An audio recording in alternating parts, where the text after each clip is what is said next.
از سال 2020 به این طرف سرمایه 5 مردی ثروتمندترین عالم 869 میلیارد دلار افزوده در مقابل 5 میلیارد اهالی روی عالم قشق‌تر شدند. در روزهای برگزاری فروم اقتصادی داووس که به اصطلاح الیت سراسر دنیا را گردی هم می‌آورد، گروه اکسفام گزارش به تاب رساند.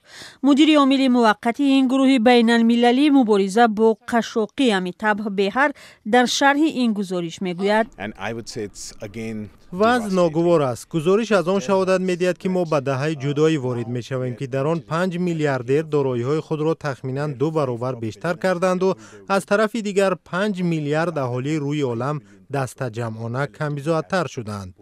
اکسفام تخمین می‌کند که با این سرعت در طول 10 سال آینده ما شاهد پیدایش اولین تریلیونر شده برای رفع قشاقی سراسری به 200 سال دیگر نیاز خواهیم داشت.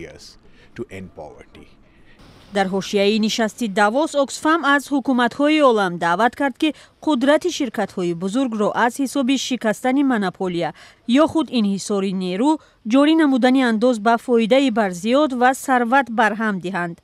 همچنین این سازمان بین المللی پیشنهاد کرده است که در این گونه شرکت‌ها بخشی از سهمیه‌ها به کارگران داده شود تا آنها نیز حق مالکیت پیدا کنند.